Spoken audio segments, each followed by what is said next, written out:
Hey, listen, when you're going to be in real estate, the number one thing that new people always say is, I don't have the money. I don't know what to do. And I don't have the money. And I don't know what to do. And I don't have the money. And they go on and on in this broken record circle, if you will. And let me give you some really good news.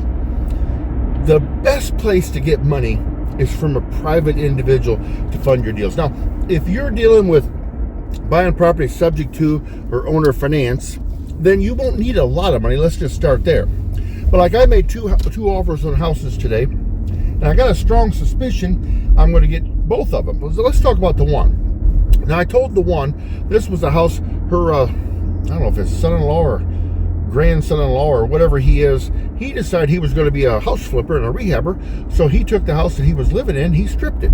He got rid of the bathtub and threw all the flooring away and busted out the drywall and pulled a bunch of wiring loose, and now he's like, I don't know what to do. So he skipped out.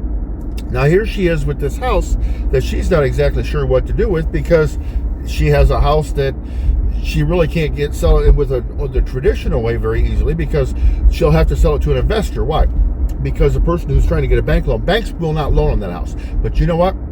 A private person would. Now, I made her two offers. One was all cash, and it was just an El Cheapo house. In fact, this house here was listed, I think, well, I don't know if it's listed or for sale by owner or something. About a year ago, they were asking $89,900. Now, you realize I'm here in Ohio, so you can get a house for $89,900.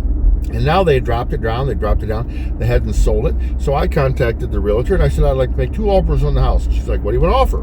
Well, one offer is, I would like to offer $20,000, and I'd like to also offer $26,500. Well, doesn't that immediately get you thinking, what the heck? So here's how my offer is structured.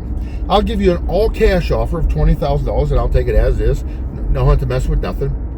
Or I'll give you an offer for $26,500, meaning I'll give you $5,000 down, and I'm willing to make payments to you. We'll work out some sort of payment, if she accepts that, monthly, until I get a crew in there and they redo the house. Now, either way, let me point something out. If I go to the bank and say, hey, I want to borrow $20,000 or on a house that it's not livable yet, or I want to borrow $5,000, banks don't want to mess with that. But you know what?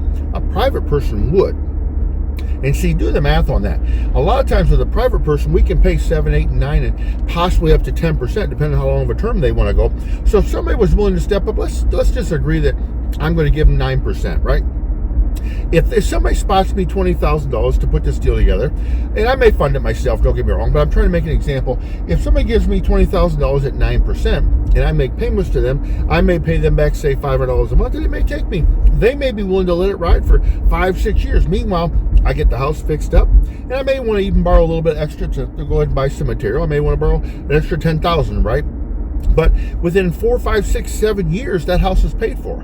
Meanwhile, if I sell that thing on owner finance, where I become the bank, and my new buyer, they buy it as is, and I'll probably sell something like that to a tradesman, meaning somebody who already does drywalling for a living, or roofing, or electrical. You know why?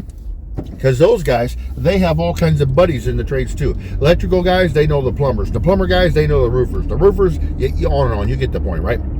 So what you see, the power of private investing, and truly, it really, we're not going to spend a lot of time on this today, but it truly benefits that person. Because if I'm paying 7, 8, and 9% to a private lender who puts up that money, where can they go to the bank with safety and borrow and put their money out and get 7, 8, and 9% return? Think about it. It doesn't exist. I mean, you can put the money in the stock market, but if you've been watching the stock market, it's been on a downward trend. Boom, right? It could get wiped out. We're actually, if we borrow money from a private lender, we're going to give them a promissory note and a mortgage against the property, and we're going to name them as insured. So they're super protected, they're super benefited, and they're getting a guaranteed rate of return. Isn't that cool? So guys and gals, we're going to start getting more and more into private funding, but I just wanted you to know how this one works. So this is Mike signing off and saying, hey, we'll see you soon.